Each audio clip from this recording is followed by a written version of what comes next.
ሰው ቶ ሌላውን እናንተው ከእንዲህ አይነት የዘር ፈሳሽ ከሰውነት ሲወጣ ጊዜ ማጽዳት እንዳለበትና መታጠብ እንዳለበት ያስተማረበት አንድ ጥቅስ አለ መጽሐፍ ቅዱስ ላይ ወይስ የለም? አዳምጠኝ። ይሄ ሲጀመር ማለት ነው እንኳን እዛ ጋር ለመሄድ ይቅርና እዚህ ራሱ ጥያቄውን በቀጥታ መልሰ አስተምሯል አላስተማረም? ኢየሱስ ታጠቡ ብሎ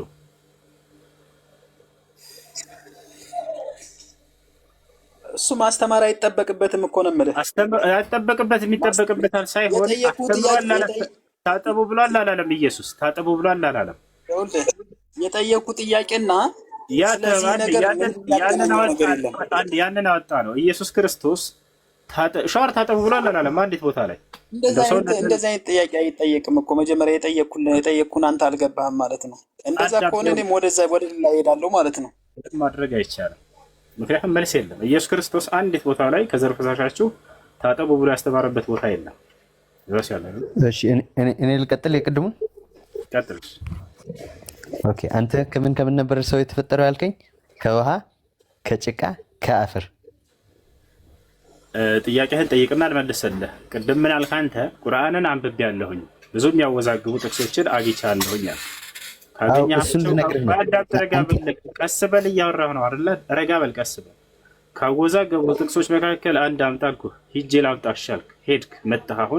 አሁን ቀጥታ ያወዛገበህን ጥቅስ እንደው አይምሮ ሊቀበል ያልቻለውን ጥቅስ አንድ ጥቅስ ጥቀስ። ያላ ስለ አይምሮ መቀበልና አለመቀበል እኮ አይደለም ጉዳይ። አሁን ዝም ብለህ አዳምጠኝና ልንገርህ። እኔ ጠይቄህ የመለስክልኝ እሱ ከሶስቱም ብቻ ነው። ከሶስቱ ውጭ አምጣልኝ ያልከኝ ዘለቀ። ያወዛገበህን አንድ ጥቅስ ጥቀስ እያልኩህ ነው፣ እየጠበቅኩህ ነው። እሺ ከነሱ ውስጥ አሁን ቴክስት አሁን እንትን ላይ የምጽፍልህን እነሱ ሁለቱንም አውጥተህ አሳየኝ። ያወዛገበህን ጥቅስ ንገረኝና ወይንም ከአንተ መናገር ካልቻልክ ቁጥሩን ንገረኝና አትናገር። አንቀጹን ከፈለክ ችግር የለውም። እሱን አውጥቼ እዚህ ቦታ ላይ ላሳይህ። ይህላ እሱንም ልክ እኔ አሁን እዚህ ጋር የምጽፍልህን እሱን አውጥተህ አሳየኝ ሁለቱንም። እሺ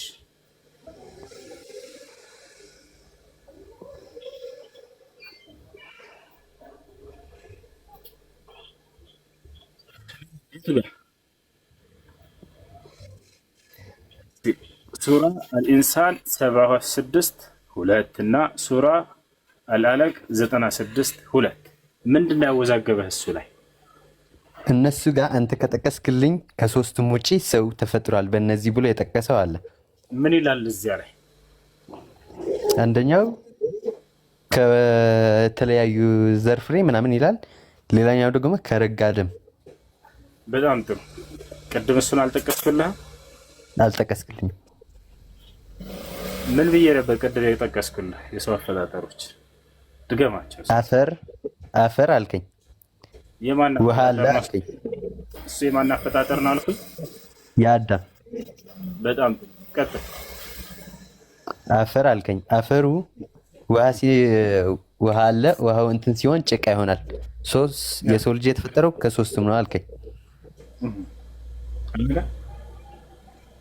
አሁን እነዛስ ምንድን ናቸው ታዲያ? አስታውሰው። በቃ እኔ ጋር አልነበርክም ማለት ነው ስናገር። ምን አልኩህ? የእኔና የአንተ የአንቺ አፈጣጠር ደግሞ ከእናትና ከአባቶቻችን በሚገኝ ዘር ፈሳሽ እያልኩኝ ስገልጽልህ ነበር። እሱ የሚጠቅሰው አሁን እያነሳህ ያለው ስለዚህ የሚናገረውን ነው። ገብቶሃል አይደል? የሰው ልጅ አፈጣጠር በአራት መንገድ አላህ ፈጥሮ አሳይቶናል። አንደኛ የአዳም አፈጣጠር፣ ሁለተኛ የሔዋን አፈጣጠር፣ ሶስተኛ የመሲሁ አፈጣጠር፣ አራተኛ የሌሎቻችን የማናችንንም አፈጣጠር። አራቱንም አፈጣጠር ቅድም ነግሬሃለሁ። አሁን ያመጣኸው ሱረቱል ኢንሳን ላይና ሱረቱል አለቅ ላይ ያለው ስለ እኔና ስለ አንተ አፈጣጠር የሚገልጽ ነው። ኢና ኸለቅነል ኢንሳነ ሚን ኑጥፈቲን እያለ ይናገራል። እኔ ሰውን ከፍትወት ጠብታ ፈጠርኩት የሚለው ፍትወት ጠብታ ዘር ፈሳሽ ማለት ነው። ይህ የኔና አንተ አፈጣጠር ነው። ቅድም መጀመሪያ ላይ እንደነገርኩ እናቶቻችን ግንኙነት በሚያደርጉ ጊዜ የፍትወት ጠብታ አለ፣ ከዚያ ተፈጥረናል። ልክ እንዲሁ የረጋ ደም የሚለውም የኛ አፈጣጠር ነው። ያ የፍትወት ጠብታ አለ አይደል? ፍትወት ጠብታው ለ40 ቀን ይሆናል። ከዛ ቀጣይ 40 ቀን ደግሞ ልክ እንደ ረጋ ደም ይሆናል። ይቷል አይደል? የረጋ ደም የሚለው ቀጣዩን ስቴፕ ነው፣ ቀጣዩን ደረጃ እየገለጸልህ ነው።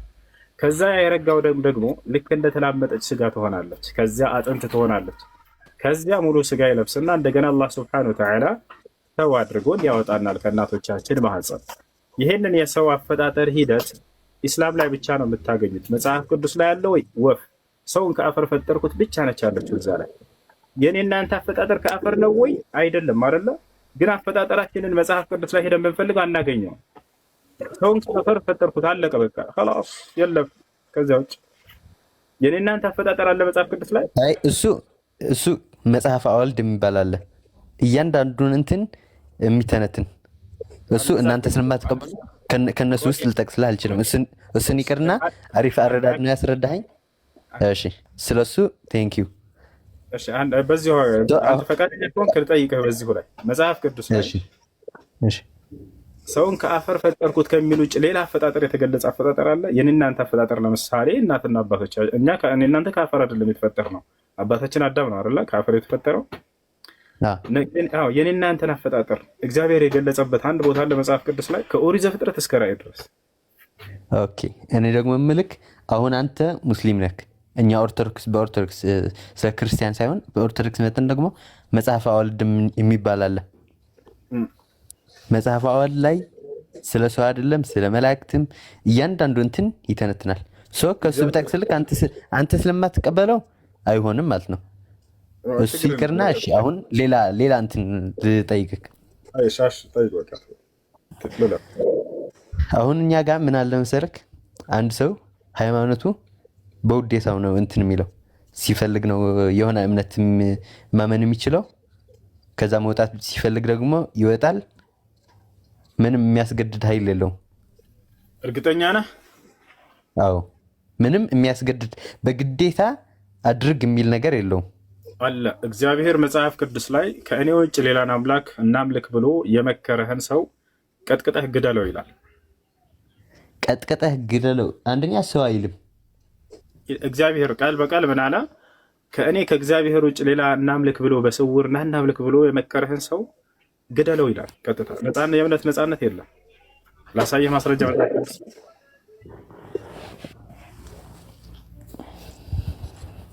ላሳየህ እስኪ ያውጣልኝ። አይ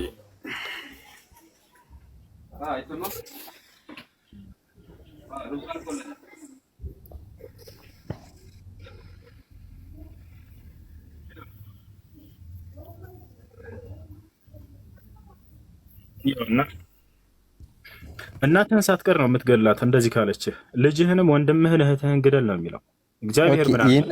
ይህንን ነው የምታወጣልኝ? ቆይ ያውና ቃል በቃል ያልኩትን ማለት ነው። ከኔ ውጭ ሌላ እናምልክ ያለህን ሰው ግደለው ይላል እግዚአብሔር። ለዚያም ቀጥቅጠህ ነው የምትገላት። ተመልከት። የእናትህ ልጅ ወንድምህ አለ ወይንም ወንድ ልጅህ ወይንም ሴት ልጅህ ወይንም በብብትህ ያለች ሚስትህ ወይንም እንደ ነፍስህ ያለ ወዳጅህ ና በስውር ሄደን ከምድር ዳር ጀምሮ እስከ ምድር ዳር ድረስ ወደ አንተ የቀረቡት ከአንተ የራቁት አንተን ከበው ያሉ አሕዛብ የሚያመልኳቸው አማልክት አንተም አባቶችህም የማታውቋቸው ሌሎች አማልክት እናምልክ ብሎ ቢያስትህ አለ እግዚአብሔር። ተመልከት። እሺ አትበለው። ታዲያስ ምን እናድርገው? አትስማውም፣ ዓይንህም አይራራለት፣ አትማራውም፣ አትሸሽገውም። ነገር ግን ፈጽመህ ግደለው። ላሰላም እርሱን ለመግደል በፊት የአንተ እጅ ከዚያም በኋላ የሕዝብ ሁሉ እጅ በላዩ ላይ ይሁን አለ። ቀጥሎ ብላለ ከግብፅ ምድር ከባርነት ቤት ካወጣህ ከአምላክህ ከእግዚአብሔር ሊያርቅህ ወዷልና እስኪሞት ድረስ በድንጋይ ውገረው አለ። አላሁ አክበር። አሜን ነው። ኦኬ አሁን ደግሞ እዚህ ጋር እኔ የማብራራልክ ነገር ምን መሰልክ? እነዚህ አሁን የጠቀስካቸው በሙሉ አንደኛ ና እንሂድ ብሎ ለሚመክረኝ ሊሆን ይችላል። እሺ ምን ብሎ ለመከረኝ? እናንተ ጋር ግን ዝም ብሎ በራሱ እኔ አሁን ሙስሊም ነበርኩኝ እንበል ዝም ብዬ ከሌን ለማስቀየር ሳልሞክር ምናምን ቀጥታ ዝም ብዬ ሃይማኖትን ብቀይር እገደላለሁ። ወይ በወንድሜም ይሁን በአባቴም ይሁን እገደላለሁ። አይደል? እንደሱ አይደለም። ወንድምህ በአባትህ አትገደልም። አይ አለ ወንድምህ በአባትህ አትገደልም እና እንደዛ የሚል የለም። ቆይ አንዴ ላስረዳ። በሌላ ሙስሊም መገደል አይቀርም። በሌላ ሙስሊም አትገደልም። እንደዛ ብሎ ህግ የለም። አላህ በሌላ ሙስሊም አትገደልም። እሺ አሁን አንተ መጽሐፍ ቅዱስ ላይ ያለውን ለማስተባበል የሞከርከው አንደኛ ስህተት ነው። ቃል በቃል እግዚአብሔር የካደን ብቻ አይደለም፣ ተመልከቱ። እኔን የካደን ብቻ አይደለም እግዚአብሔር እያለ ያለው ገና የመከረ ሰው ከእግዚአብሔር ውጭ ሌላን አምላክ እናምልክ ካለህ ገና ይሄ ሰውዬ ግደለው ቶሎ ብለህ እያለ ነው እግዚአብሔር። ተመልከት፣ ስብከት ራሱ አይቻልም ማለት ነው። አንድ ሰባኪ መጥቶ ና ከእግዚአብሔር ውጭ ሌላ እናምልክ ቢለህ ግደለው እያለ ነው እግዚአብሔር። ግደለው ቀጥታ ትፈልጠዋለህ። ያስኪራል እንደዚህ። ይሄ ከባድ ነው ወላሂ ራሱ። አይ በራሴ አሁን እናንተ ጋር ግን ገብቷል አይደል? ስለመከረኝ ስላልመከረኝ ምናምን ሳይሆን በራሴ መርምሬም ቢያንስ ቀየርኩኝ በልና እገደላለሁ። ምን እንትን ይገለሃል ምናምን ያልከው ስህተት ነው እያልኩህ ነው። ይሄ ያለው አንተ ጋር ነው። እግዚአብሔር ቃል በቃል ወንድምህ ሌላ አምላክ እናምልክ ብሎ ቢያስትህ አንተ ራስህ ግደለው ይላል። እኛ ጋር እንደዚህ አይደለም። ላስረዳህ ከእስልምና ያለው ታዳምጣለህ? ቀጥል። አዎ ላስረዳህ፣ አዳምጥ። አሁን ማለት የፈለጋችሁት አንድ ሐዲስ አለ፣ እሱን ቀጥታ ላንሳላችሁ። ነቢያችን ሰለላሁ ዐለይሂ ወሰለም መን በደለ ዲነሁ ፈቅትሉሁ አሉ። እኔ ምንም አልደብቃቸውም። ሃይማኖቱን የለወጠን ግደሉት አሉ ነቢ ሰለላሁ ዐለይሂ ወሰለም። ነገር ግን ይሄ ሐዲስ በሌላ ሐዲስ ነቢ ሰለላሁ ዐለይሂ ወሰለም ፈቱት። ሃይማኖቱን በመቀየሩ ብቻ እንዳልሆነ ምክንያቱን አስቀመጡ። በሌላ ሐዲስ ላይ ምን አሉ መሰላችሁ? ቃለ ነቢዩ ሰለላሁ ዐለይሂ ወሰለም ላ የሒሉ ደሙ ምርኢን ሙስሊሚን ኢላ ቢኢሕዳ ሰላስ አሰይቡ ዛኒ አነፍሱ ቢነፍስ አታሪኩ ሊዲኒሂ አልሙፋሪቁ ሊልጀማዓ አሉ። የአንድ ሙስሊም ሰው ደም በሶስት ምክንያት ካልሆነ በስተቀር የተከበረ ነው፣ ደሙ ሊፈሰስ አይገባም አሉ። አንድ የሰው ነፍስ አጥፍቶ ከሆነ አሉ እዛኔ የገደለ ይገደል የሚለው ህግ ማለት ነው። ይሄ ደግሞ መጽሐፍ ቅዱሳቸውም ላይ አለ። እግዚአብሔር ምን ይላል መጽሐፍ ቅዱስ ላይ? ሰውን ቢመታ ቢሞትም ፈጽሞ ይገደል ያ ሰውን የገደለው ሰው ብሎ ቃል በቃል እግዚአብሔር ይናገራል። የገደለን ግደሉት ብሏል እግዚአብሔር። ይሄ ነው አንደኛው። ሁለተኛው ምንድን ነው? አሰይቡ ዛኒ ባለ ትዳር ሆኖ የዘሞተም ሰው ተወግሮ ይገደል አሉ ነብዩ ሰለላሁ ዐለይሂ ወሰለም። ይሄም መጽሐፍ ቅዱስ ላይ ያለ ነው። ዘሞተኞች ተወግሮ ይገደላሉ። ሶስተኛው ምንድን ነው? አታሪኩ ሊዲኒሂ ሃይማኖቱን የተወሰው አሉና ነብዩ ሰለላሁ ዐለይሂ ወሰለም። አሁን ላይ ግን ዝም አላሉም። እዚህኛው ሐዲስ ላይ ሌላን ባህሪ ጨመሩለት ለዚህ ሰው። ስለዚህ ሃይማኖትን በመለወጡ ብቻ እንዳልሆነ ትረዳላችሁ። ምን አይነት ባህሪ ጨመሩለት ከተባለ አልሙፋሪቁ ሊልጀማዓ አሉ። የሙስሊሞችን አንድነት የተለየና እነርሱን ለመበታተን ለመለየት የሚሰራ የሆነ ከሃዲ ብለው ተናገሩ። ገብታችኋል አይደል? ይህ ማለት ሰውየው እስልምና ወጣ እንደገና መልሶ እነርሱን ለመዋጋት የሚመጣ ከሆነ የዛን ይሄ ሰውዬ በራሱ ጊዜ ጦርነት ያያል። አላህ በቁርአን ላይ ምን አይነት ከሃዲን መዋጋት እንዳለብን ሲናገር ምን አለ? ወቃቲሉ ፊ ሰቢልላህ الذين يقاتلونكم እነዚያን የሚጋደሏችሁን ከሃዲያኖች ተጋደሏቸው አለ። ሰላማዊ ከሆነስ ላጫፉን አንነካው። ይሄን ይመስላል። ጥሩ ነው። የሆነች ጓደኛ ነበረችኝ ሙስሊምና ልትቀይር ነበር። እሱን ነገር ነበር የፈራሁላት። ገብቷል?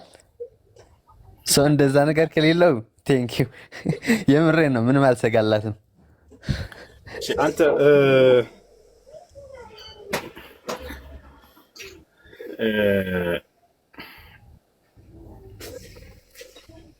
እግዚአብሔር ህፃናቶችን ግደሏቸው ይላል። ምን ትላለህ? አይልም ስልክ እያንዳንዱ እኛ ጋር ያለው ማለት ነው አንድምታ አለው፣ ሌላ አባባል አለው። ገብቷል? ሌላ ትርጓሜ አለው። እግዚአብሔር ቃል በቃል ህፃናቶችን ግደሏቸው ይላል፣ ሴቶችን ግደሏቸው ይላል፣ ሽማግሌን ግደሏቸው ይላል። ላሳየህ መጽሐፍ ላይ እስኪ አሳየኝ። ስልክ አይቼውም አላውቅም። ችግር የለውም። እያንዳንዱ ግን እኛ ጋር ያለው ገብቷል። ይሄን እንደማይነግራቸው ስለምናውቅ ነው። እኛ ይሄን እንደማይነግራቸው ስለምናውቅ እና ክርስትና ፍቅር እንደሆነ ነው የሚነግራቸው አይደለ? ላ ህፃናቶችን ግደሉ ይላል እግዚአብሔር ቃል በቃል ነው። ላሳያችሁ።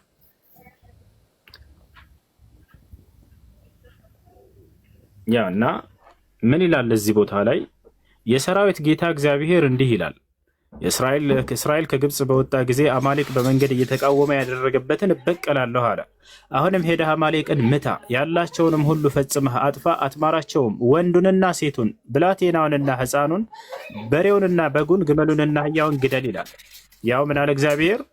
ሕፃናቶችን ሴቶችን ግደሉ እያለ ነው። ሌላ ልጨምርልህ። በርካታ ሕፃናቶችን ሴቶችን በጣም ይጠላል እግዚአብሔር፣ ግደሏቸው እያለ ይላል። እዚህ ጋር በይላል ቁጥር 6 ላይ ተመልከት። ሽማግሌውንና ጎበዙን፣ ቆንጆይቱንም፣ ሕፃናቶችን፣ ሴቶችን ፈጽማችሁ ግደሉ። ሴቶችን ፈጽማችሁ ሽማግሌን፣ ሴትን፣ ሕፃንን ግደሉ። ነቢዩ ሙሐመድ ሰለላሁ ዐለይሂ ወሰለም ምን አሉ? አደራ ሴትን እንዳትገሉ፣ ሽማግሌን እንዳትገሉ፣ ህፃናትን እንዳትገሉ ብለው ከልክለው። መጀመሪያ ከሌላኛው አንስተ ብታነቡ የተሻለ ነው። እሱ አንድ ጥቅስ ነው ማውራቱ ብቻ ሳይሆን ጀስት ከላይ ያለውን ታሪኩን ሁሉ ማንበቡ የተሻለ ይመስለኛል። ከላይ ያለውን ካነበብኩት በጣም የከፋ ነው የሚሆነው። እግዚአብሔር ቂመኛና በቀለኛ እንደሆነ የሚገልጽ ነው። ከላይ ያለው የሰው ባህሪ ነው። ከላይ ያለው ለእግዚአብሔር ተብሎ አንድ ጥያቄ ልጠይቅህ ከማንበቤ በፊት ማለት ነው። ያንተን ወንድምህን የሆነ ሰው የገደለብህ፣ በደንብ ስማኝ።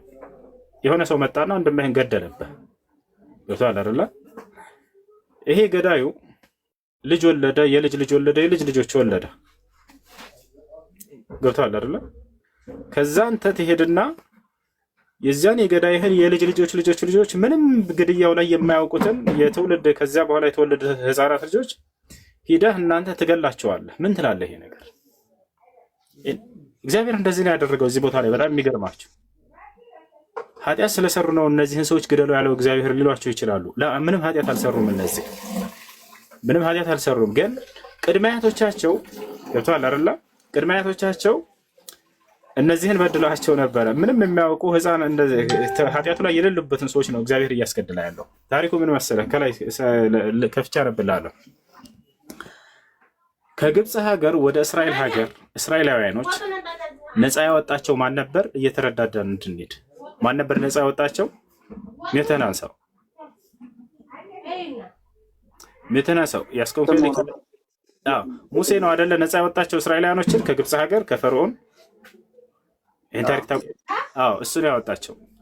የዛኔ ባወጣቸው ጊዜ ሙሴ ወደ ግብፅ ሀገር ከግብፅ ሀገር ወደ እስራኤል እያወጣቸው እያለ አማሌቃውያን የሚባሉ ጎሳዎች ነበሩ። እነዚህ አማሌቃውያን ጎሳዎች እስራኤላውያኖችን መንገድ ላይ ጠብቀው መተዋቸዋል። ገብቷል? ጠብቀው መተዋቸዋል። ገብቷል አይደለ? መተዋቸዋል፣ ገድለዋቸዋል። መተዋቸዋል ብቻ ሳይሆን ለዘላለም ሲገድሏቸው ነበር የኖሩት። በጣም ብዙ ጊዜ ሲገድሏቸው ነበረ። ገደሏቸው። ከቱ ክንድ ያለው ሰው እነሱን ነው ቋቋም የሚችል።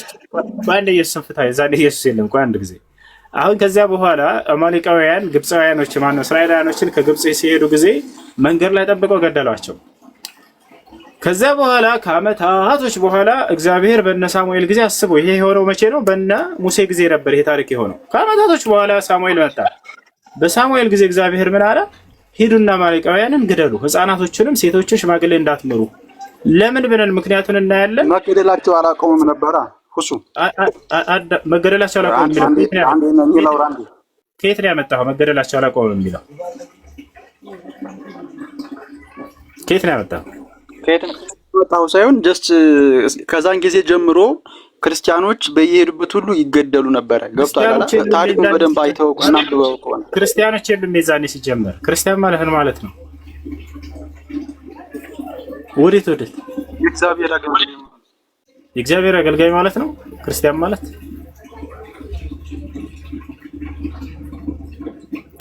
በየትኛው ፍቺ ሜታ አድርግ እንጂ ይኸውልህ እያወረድክ ነገር ክርስቲያን ማለት ነው። ክርስቲያን ማለት የእግዚአብሔር አገልጋይ ማለት ነው። የቱ ጋር ነው እንደሱ የሚለው ፍቺ? የት አገኛለሁ?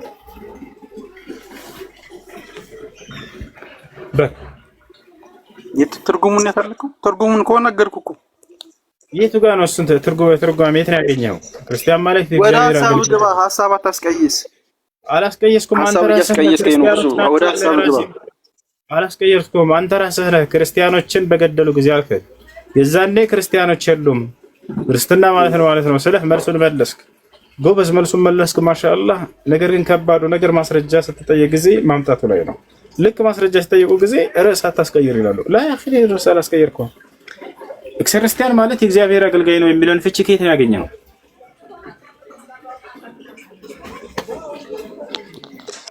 አባቶቻችን ነው የተማርነው። አባቶቻችሁ። ስለዚህ አባቶች ተሳስተዋል ማለት ነው። ማስረጃቸው ከየት ነው? አትጠይቋቸውም? ከየት ነው ይሄን ማስረጃ መጣችሁት ብላችሁ ጠይቋቸው እንጂ እነሱ እኮ ጀስት አንድ ሰው ብቻ አይደለም የመሰረትን እንደ ይሄን ፍቻ መጣው። ገብቷል አይደለ? እንደ ነብዩ መሐመድ ስማኝ አንዴ፣ አንዴ ነብዩ መሐመድ እዚህ ቦታ ላይ አሁን ጥያቄው ላይ የሉም። ስለዚህ ክርስትናህን አባቶች ያብራሩልህን በስነ ስርዓት መልስ። እንዲህ አይነት የቆሸሽ አካሄድ አይጠቅማችሁም። ከየት እንደምትይዙት እናውቃለን። ጊዜ ነብዩ መሐመድ ቀጥታ መልስ መስሎታቸው ነብዩ መሐመድ እንደዚህ አይነት አካሄድ አትሳደቡ። አልተሳደብንም። አሁን በስነ ስርዓት ክርስትና የሚለውን ፍቺ ቆሸሽ አካሄድ ትክክለኛ አካሄድ ነው ማለት የምንችለው በማስረጃ ሲደገፍ ጊዜ ነው። ስለዚህ አሁን ምን ታደርጋለህ? ክርስትና ማለት የእግዚአብሔር አገልጋይ ማለት ነው የሚለውን ፍቺ አባቶች ናቸው የሰጡኝ አልክ። አባቶችህ ከየት አመጡት ማስረጃ? ካልሆነ አባቶችህ ተሳስተዋል ማለት ነው። እሺ እንደዛ ከሆነ የነብዩ መሐመድን ትክክልነት አስተምሮውን አንተ በምን አረጋገጥክ? እሱ ብቻ ነው ያመጣልህ ያወረደልህ? ቁርአን አወረድኳል አወርዶላል። ጀስት የእሱን ብቻ ተከተልክ? እሱን እንትን የሚያረጋግጥልህ መጽሐፍ አለ? እስኪ ያሳየኝ። እሱ እንደዛ ከሆነ ይሄ ነው መልሱ። ክርስትና ማለት የእግዚአብሔር አገልጋይ ነው ማለት ማስረጃው ይሄ ነው መልሱ። የአባቶች ማስረጃ ይሄ ነው። አንድ ቤት አድርግ። ስለዚህ አሁን ገባችሁ አይደለ? ልክ ስለ ክርስትና መልስ እንትን ሲጠየቁ ጊዜ መልስ ምንድነው? ነብይ መሐመድ ይሄን ያክል ተጽዕኖ ፈጥሯል ማለት ነው። የለም እንደዛ የሚል የለም። ምን አደከመው እሱ? ያው ክርስቲያን ልጅ ነው ከላይ መሰለኝ። ክርስቲያን ነው ሙስሊም ምንም መልስ የለም። እንደዛ የሚል የለም። ለማንኛውም ጥያቄ ነበረኝ። እሺ ዋና ገባበት ጥያቄ ነበረኝ። እሱ ልጠይቅህ። እሺ ጥያቄ ምንድን ነው? እንለፋቸው። ምንም ማስረጃ የለም። ክርስትና የሚለው ማስረጃ የለም። አይ ሁሱ ከዛ በፊት ግን ሁሱ የሚሰማ ከሆነ 1700 ሰው አውቆትም እንዲሄድ ማለት ነው። ከክርስትና የወጣ ህጉ ምንድን ነው? ፍርዱ ምንድን ነው?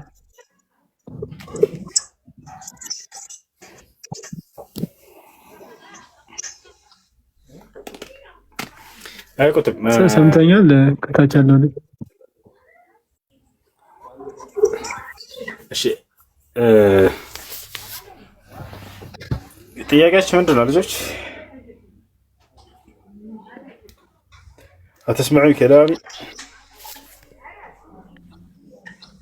ጥያቄው ምንድን ነው? አልሰሙትም። እሺ ጠይቀው። ከክርስትና የወጣህ ፍርዱ ምንድን ነው እያለህ ነው። ገሃነም ነው የሚገባው። ምን ይባላል? ሌላ አይደለም። በምድር ያለ አሁን አንተ ክርስትናን ለቀህ ከወጣ እግዚአብሔርን ከካድክ ፍርድህ ምንድን ነው? ምድር ላይ ላይፈርድ ይችላል፣ ግን በኋላ ላይ ወደ ገሃነም ትገባለህ። ስለ በኋላ አልጠየቅኩም። አንድ ሰው ከክርስትና ከወጣ በዚህ በምድር በቤተ ክርስቲያን ህግ መሰረት ፍርዱ ምንድን ነው? በምድር እያለ ኦኬ። በሰዎች ዘንድ ነው። በቤተ ክርስቲያን አልኩህ እኮ ሰውዬ። በቤተ ክርስቲያን ዘንድ ከሆነ ይወገዛል። ከቤተ ክርስቲያን ላይገባ አይገባም።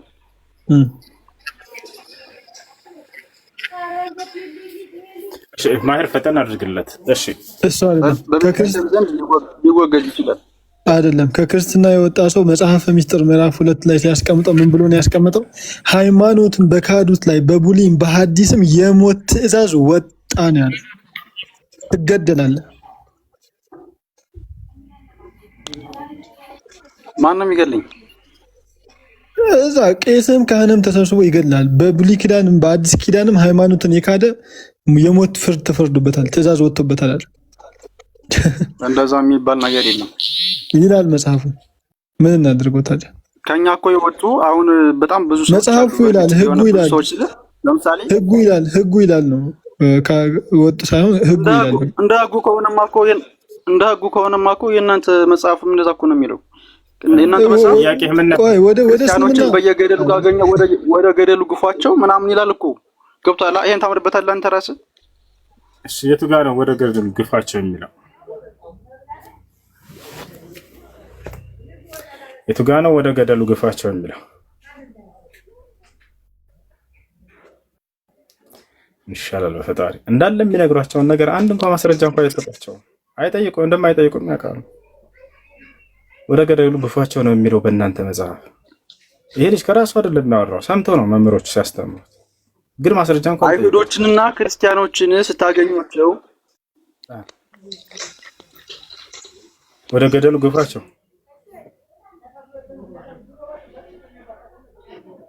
ገፍትሯቸው ይላል። ላሳይ እችላለሁ ፈልግ። ወደ ገደሉ ግፋቸው ይላል። አይሁዶችና ክርስቲያኖችን ስታገኟቸው መንገድ ላይ ስታገኟቸው ወደ ገደል ግፏቸው ይላል። አፈለክ ላሳይ ከፍቼ ቁርአን አሳይ ፈልገን ቁርአን ወደ ገደሉ ገፍትሯቸው فإذا لقيتموهم فاضطروهم إلى أضيقهم من الحديث كنا የት እንደምትሄዱ ምን ለማለት እንደፈለጋችሁ ምን እንደቀነሳችሁ ምን እንደጨመራችሁ እናውቃለን። የሚነግሯችሁ ሐዲስ አንደኛ ሐሰት ነው። ምን ለማለት እንደተፈለገ ሐዲሱ ላይ ላስረዳ። ወደ ገደሉ ገፍትሯቸው የሚል የለም፣ ግን ላስረዳ። እሺ የተጫንከውን ውሸት ነው ላራክ። ሐዲሱ ምን ይላል መሰለህ? ራሱን ክፈተው፣ እንደዛ የሚለውን ክፈተውና አስረዳኝ። እሺ ወደ ገደሉ ገፍትሯቸው የሚል የለም። አንዴ ላሳየሽ፣ ላውጣልህ ሐዲስ ለምን ተነገረ ያ ሐዲስ የሚለውን በዛው ትረዳላችሁ ኢንሻአላህ።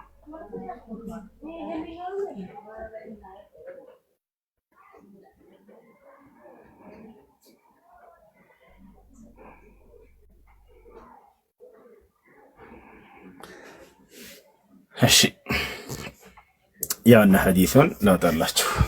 ያና እዚህ ጋር ይገኛል። لا تبدأوهم بالسلام فإذا لقيتموهم في الطريق فاضطروهم إلى أضيق الطريق لا زبوتها لا تبدأوا اليهود والنصارى بالسلام فإذا لقيتم أحدهم في طريق فاضطروه إلى أضيقه لا أيهوديوچنا ክርስቲያኖችን በሰላምታ አትጀምሯቸው ይላል። አይሁዲዎችንና ክርስቲያኖችን በሰላምታ አትጀምሯቸው። ልብ በሉ እዚህ ቦታ ላይ አይሁዲዎችና ክርስቲያን ሲል ጊዜ ለሁለት ይከፈላሉ። አንዴ ለሁለት ይከፈላሉ። አንደኛ ሰላማዊ ይሆናል፣ ሁለተኛ ጸብንና ጦርነትን የሚፈልግ የሆነ ሰላማዊ ያልሆነ አለ። ለሁለት ይከፈላሉ። ገብታችኋል አይደል? እነዚህ ናቸው። ይህ ሐዲስ እየተነገረ ያለው በጦርነት ጊዜ ነበር። ነብዩ ሰለላሁ ዐለይሂ ወሰለም ወደ ጦር ሜዳ እየሄዱ እያለ እነዚህ ሰዎች ሊዋጓቸው ከዚያ በኋላ በዚያን ጊዜ የተነገረ ሐዲስ ነው። ስለዚህ ሰላማዊ ከሆኑትን አሁን የአይሁድና የክርስቲያን አይነቶች ገለል ታደርጋቸዋለህ። ነገር ግን እነዚህ ሊዋጉና መጥፎ የሆኑ ጠላትነትን የሚያንጸባርቁ የሆኑ የአይሁድ እና የክርስቲያን አይነቶች አሉ። እነዚህን ነብዩ ሰለላሁ ዐለይሂ ወሰለም በመንገድ ላይ በመታገኛቸው ጊዜ فإذا لقيتموهم አሉ ባገኛችኋቸውን ጊዜ في الطريق በመንገድ ላይ فاضطروهم إلى أضيقه ለምሳሌ በመንገድ ላይ ይሄድክ እያለ ወደ ጠባቡ አስጠጓቸው ይላል እንጂ ወደ ተራራ ወደ ገደል ገፍትሯቸው አይደለም። አንደኛ ገደል የሚል ቃል ራሱ የለም። ወደ ገደል በእንግሊዝኛው አድርጓል። በእንግሊዝኛው አድርግልኝ አንዴ። እሺ አደርግልሃለሁ። ወይ በአማርኛው ወይ በእንግሊዝኛው አድርገው። እሺ በእንግሊዝኛ ላድርግልህና ወደ ገደሉ ገፍትሯቸው የሚለውን ታሳየናለህ። እሺ በእንግሊዝኛ አድርግልህ።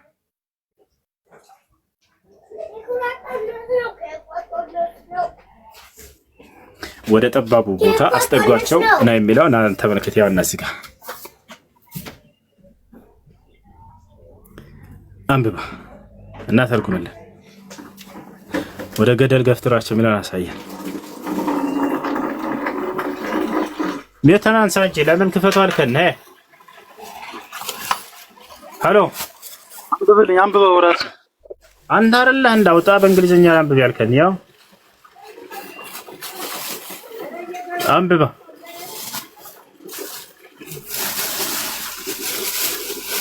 አትጾም እንዴ? አንብብ እንጂ በል። ራስህ አንብብልን እንጂ ለኔ ብዙ አይታየኝም እኮ ብራዘር። ይኸው ይታያል። በደንብ አድርጎ ልጆች አይታያቸውም? አይታየኝም እያለ ነው። ምን ያፈጣሪ በቃ ተው። እሺ ወደ አማርኛ እንቀይርለት። በቃ ለምን ትተዋለህ? አልተውም። ረጋ ብሎ ወደ አማርኛ ላድርግልህ። አንተ ራስህ እኮ ነህ እንግሊዘኛውን አድርግልኝ አልከው።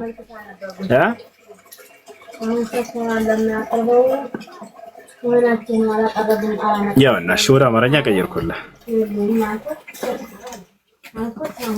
እዚህ ጋር ነብዩ ሰለላሁ ዐለይሂ ወሰለም እየተናገሩ ነው።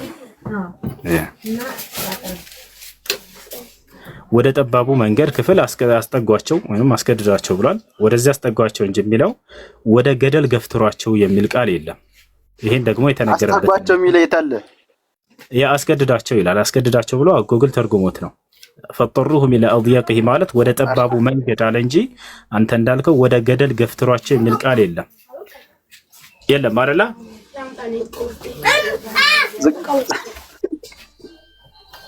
እየሳቅሽ ነው እና ላሳይህ። የለም አንተ ያልከው ያው ዝቅ እያልክ ነው እና ዝቅ ላድርግልህ ሙሉ ያ በመንገድ ላይ አንዱን ካገኛችሁ ወደ ጠባቡ ክፍል አስጠጓቸው ወይ አስገድዷቸው ይላል። ችግር የለውም አስገድዷቸው። አንተ ያልከው ምንድነው? ወደ ገደል ገፍትሯቸው ይላል ነበር ያልከው። ወደ ገደል ገፍትሯቸው የሚል አለ የለም? ቶሎ ተናገር እንጂ ወላሂ ወገናችን እየጠበቁ መጀመሪያ ይሁዶችን ወይም ክርስቲያኖችን ሰላም አትበሉ ይላል። እሺ ቀጥሎ ምን አለ? ወደ ገደል ገፍትሯቸው ይላል። በመንገድም ላይ አንዱን ካገኛችሁ ወደ ጠባብ ክፍል አስገድዱት። እሺ ወደ ገደል ገፍትሯቸው የሚል ቃል አለ አንተ ያልከው እሱ ምን ማለት እንደሆነ እሱን መጀመሪያ ሰላም አትበሉ ለምን ተባለ? ለምን ተባለ የሚለው ወደ ሰላምታው ምን መጣለን። ግን አንተ ያልከው የነገርከን ቃል እዚህ አለ ወይ? ወደ ገደል ገፍትሯቸው የሚል ቃል አለ። አስገድዷቸው ማለት ነው። መገፍተር እኮ ምን ማለት ነው የሚለውን በኋላ እኔ እመልስልሃለሁ፣ ትጠይቀኛለህ። ግን አንተ ያልከው ወደ ገደል ገፍትሯቸው የሚል ቃል አለ ማለት አስገድዷቸው ማለት አስጠጓቸው ማለት ነው። አስጠጓቸው ማለት ነው። አሁን አንተ የተጠየቅ ያልከው ነገር እዚህ ጋር አለ። ወደ ገደል ገፍትሯቸው ብሏል አላህ Subhanahu Wa Ta'ala ወይም ነብዩ ሰለላሁ ዐለይሂ ወሰለም እንደሱ ብሏል።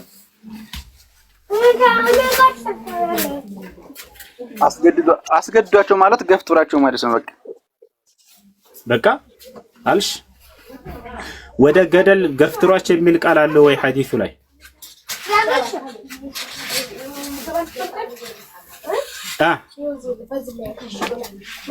በቃ ዝም ካልክ ከዚህ በኋላ ታውራሽ እኮ የተናገርከው ቃል አለ። ወደ ገፍትሯቸው አይደል? አስገድዷቸው ማለት እኮ እዛ ጋር እንትን ማለት ነው። ያለ ፍላጎቱ ነው ያንን ነገር ያለ ፍላጎቱ ወደ ጠባቡ ቦታ አስጠጋው ማለት እኮ ነው። ታዲያ እሱን አሁን ትጠይቀኝና ስለሱ መልስላችኋለሁ። ግን አሁን እናንተ የሚጭኗቸው የሚነግሯችሁ ምንድነው? እንዴት ቀያይረው ሐዲሱን እንደሚነግሯቸው አሁን ተረዳችሁ አይደለ? ምንድነው ያሉት? ልጅ ወደ ገደል ገፍትሯቸው ይላል ነው ያሉት። ወደ ገደል ገፍትሯቸው። ገደል የሚለው ቃል የለም ራሱ በመሰረቱ እዛው መንገድ ነው። ወደ ጠባቡ አስጠጓቸው ሲባል ምን አይነቶችን ነው የሚለውን ደግሞ ወረድ ብለን እዛው ላሳያችሁ ነው ማብራሪያውን። ገብታችኋል? ለሁለት ይከፍላችኋል። ሲጀመር እኮ ወደ ገደል የሚለው ብቻ ሳይሆን ሰላም አትበሉ እኮ ብሏል። ሰላም አትበሉ የተባለበትን ደግሞ ልነግርህ ነው። አንተ ሰላም ማለት ይፈቀድልሃል ሙስሊሞችን ወይንም ክርስቲያን ያልሆነ ሰው ወይስ አይፈቀድልህም? ይፈቀዳል አይፈቀድም? እላችኋለሁ ጓደኞች አለኝ አይደል? መጽሐፍ ቅዱስ ግን አይፈቅድልህም። መጽሐፍ ቅዱስ ችግር የለውም። የሰው ልጅ በሙሉ እኔ ሰላም እላለሁ። መጽሐፍ ቅዱስ ግን እንደሱ አይፈቅድልህም። ና ማስረጃ ላሳየህ። ክርስቲያን ያልሆነ ሰው ሰላም ማለት አትችልም። ና ያው ማስረጃ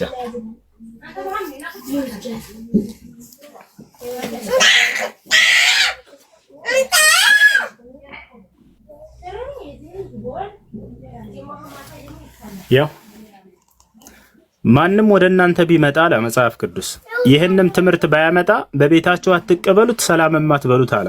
ሰላም ማለት አትችልም ይሄንን የክርስቶስን ትምህርት ያልተቀበለ። ማንም ወደ እናንተ ቢመጣ ይህንን ትምህርት ባያመጣ በቤታችሁ አትቀበሉት። በቤትህ ራሱ መቀበል አትችልም እንግዳ ከክርስቲያኖች። ሰላምም አትበሏቸው እያለ ነው። ሰላም ብትል ኃጢአቱን ትካፈላለህ፣ የዛን ሰላም ያልከውን የሙስሊሙን ሰው። ቀጥሎ ምን አለ? ያው ሰላም የሚለው ሰው በክፉ ስራው ይካፈላልና አለ። ኃጢአተኛ ትሆናለህ ሰላም ብትል፣ ሌሎችን ኃጢአተኛ ትሆናለህ።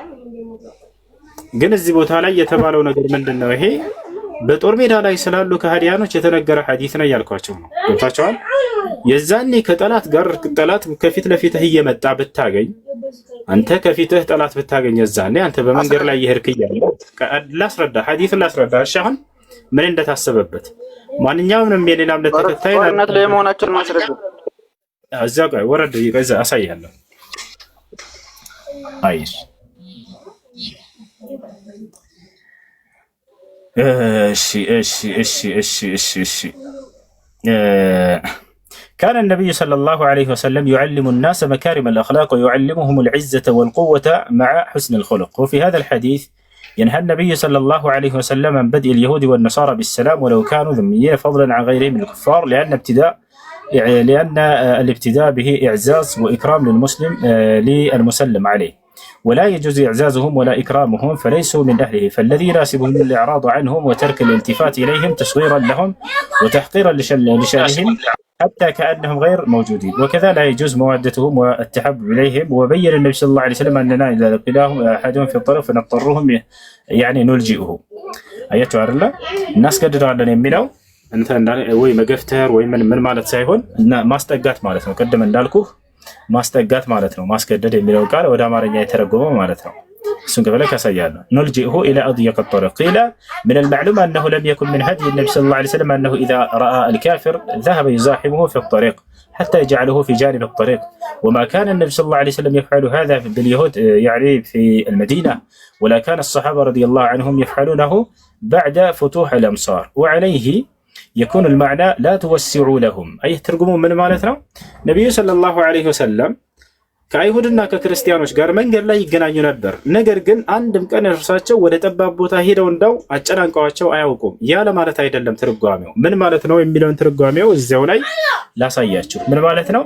وعليه يكون المعنى ትርጉሙም ምን ይሆናል? لا توسعوا لهم إذا قابلوكم إكراما لهم واحتراما فيكون لهم السعة ويكون الضيق عليكم، بل استمروا في اتجاههم وسيروا يعني وسيركم። እነሱ ጠላቶች በሚመጡ ጊዜ ዛኔ ሌላ እምነት ተከታዮች አንተ ፊት ለፊት የራስህን መንገድ ሄደህ ይዘህ ሂድ። ነገር ግን እነርሱ አንተ ራስህን አጨናንቀህ ምናምን እንደዚህ እነርሱ መንገድ ለቀህ ሂድ ማለት ያንን አታድርግ ማለት እንጂ እንደው ሂደህ አጨናንቀህ ግፋቸው ለማለት አይደለም። ይወጣል አይደል? ብዙ ያሰበው ምንድነው ሂደህ ግፍትር አድርጋቸው ወደ ጠባብ መንገድ መሄድ ማለት ላ እንደዛ አይደለም። ነብዩ ሰለላሁ ዐለይሂ ወሰለም እንደዚህ አላደረጉም። እንደውም አይሁዶች ሲታመሙ ሄደው ሁሉ ነብዩ ሰለላሁ ዐለይሂ ወሰለም ይጠይቋቸው ነበር። አቤታቸው ሄደው የታመሙ አይሁዶችን ማለት ነው። ይወጣል አይደል? ነገር ግን እዚህ ቦታ ላይ እንደው ለነርሱ ቦታ ለመልቀቅ ብለህ እንደው ወደ ጠባቡ መንገድ ሄደህ ራስህን አትረኩት። ነገር ግን የራስህን መንገድ ሄደህ ይዘህ ሂድ ለማለት ነው። እሺ እንደዛ ማለት እንደሆነ አሳየን። ያበቃ አንዴ ላሳያችሁ፣ ወደ አማርኛ ተርጉምላችሁ። እሺ ትርጓሜው ምን ማለት እንደሆነ ላሳያችሁ። እሺ ምን ይላል እዚህ ቦታ ላይ ነብዩ ሰለላሁ ዐለይሂ ወሰለም ምን ይላል መሰላችሁ? ወደ አማርኛ ተርጉምላችሁ እስኪ በትክክል ከተረጎመው የነብዩ ሰለላሁ ዐለይሂ ወሰለም አንድን ካፊር ሲያዩ በመንገድ ላይ መግፋትና መጋፋት ወደ ጎን ማስገደድ እንዳልሆነ ይናገራል። ነብዩ ሰለላሁ ዐለይሂ ወሰለም ይሄ ባህሪያቸው አይደለም። መንገድ ላይ ሲያገኙ እየተጋፉ እነሱን የሚሄዱባቸው አልነበሩም። ያ አይደለም ትርጓሜው ነው። ነብዩ ሰለላሁ ዐለይሂ ወሰለም በመዲና ውስጥ ካሉት አይሁዲዎች ጋር ይህንን አላደረጉም ይላል። ይህ መዲና ውስጥ ይኖሩ ነበር። አንድም ቀን ግን መንገድ ላይ ሲያገኟቸው እየገፈተራቸው አይሄዱም ነበር። ያ አይደለም ትርጓሜው ነው። ተገባችሁ? ሱሐቦችም አላህ ይባርካቸው ይህንን አላደረጉም ይላል። አየህ ለነብዩ መሐመድ ሰለላሁ ዐለይሂ ወሰለም ሱሐቦችም ካፊር ክርስቲያን አይሁድን ባገኙ ቁጥር እየገፉ አይሄዱም። እሱ አይደለምና ትርጓሜው።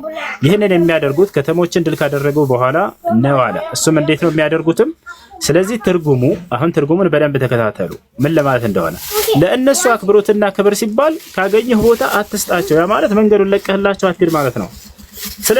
ስለዚህ ቦታ እንዲኖራቸው መጨናነቅ እንዲኖር ይልቁንም በመንገድህ ቀጥልና ቀጥል ይላል። ያ ማለት በመንገድህ ቀጥ ብለህ ሂድ። እነርሱን ስለመጡ ብለህ የሆነ ዝም ብለህ እንደው ራስህን አጨናንቀህ አትሂድ ለማለት ነው ትርጓሜው። ታዲያስ የራስህን መንገድ ይዘህ ሂድ ነው ትርጓሜው ያው። ስለዚህ ይልቁንም መንገድህን ቀጥል። በእነዚህ ሰዎች ላይ መጨናነቅ ካለ መጨናነቅ አድርግ። ሸሪዓ እነሱን እንድትርጋቸው ለእነሱ ትኩረት እንዳትሰጥና ለእነሱ እንድትርጋዛውና እያለ ይናገራል። እንዳጠቃላይ መንገድ ላይ ስትሄድ ጊዜ ራስህን መንገድ ይዘህ ሂድ ማለት እንጂ እነሱ እንደው ገፍትራቸው ሂድ ማለት አይደለም። ነብዩ ሰለላሁ ዐለይሂ ወሰለም ከአይሁድና ከክርስቲያን ጋር አብረው መዲና ላይ ሲኖሩ ይህን ሐዲስ መሰረት አድርገው በየመንገዱ ባገኙ ቁጥር እየገፉ አይሄዱም ነበር፣ እያጨናነቁ አይሄዱም ነበር። የራሳቸውን መንገድ ይዘህ ትሄዳለህ። ያው እነሱ ለማክበር ብለህ ዝም ብለህ ዋርኒንግ እያለ ነው ያ ጀማዓ። ወላሂ ላዚም ማስጠንቀቂያ መጣ። ለሽ ሪፖርት ማድረግ ለምን ምን ያደርጋል? ለምን? እሺ ልጆች አንድ ኮፒ ሊንክ አድርጉ። ታብ ማድረጋቸውን አታቋርጡ። 1 ሚሊዮን ምርት ያው የዋርኒንግ ምልክት እያሳየ ነው።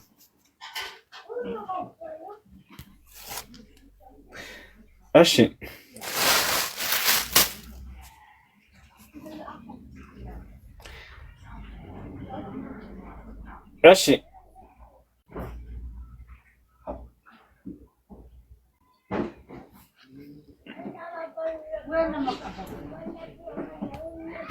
አንዴ ታብ አድርጉ ልጆች። شق جبريل صدر رسول الله. ገብርኤል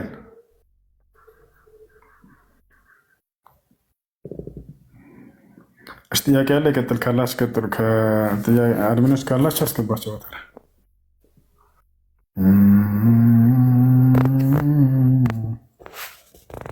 ይሰማል አይደል?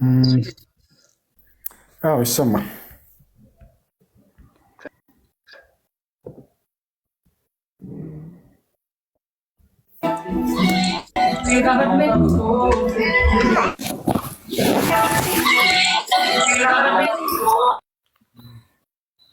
ሰላም አለይኩም።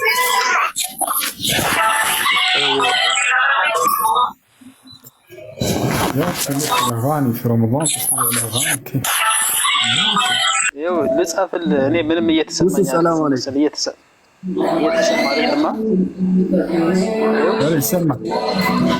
ይኸው ከታች ምን ይላል መሰለ ፕሪክ ኢስላሚክ ላይ ማለት ነው። እስልምና ከመፈጠሩ በፊት በመካ አካባቢ ብዙ ሰዎች የአምልኮ ቦታ አድርገውት የቆዩ ነበር ይላል። ከየት ያመጣው? የሰጣን ቁርአን አንቀጽ ላይ የለም እንደዛ የሚል ኮሜንት ያስቀምጥልሃና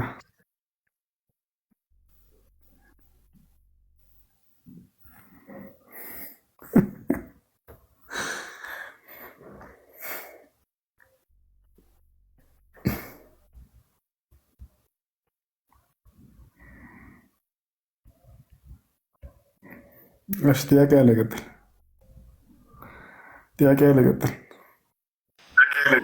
السلام عليكم ورحمة الله وبركاته.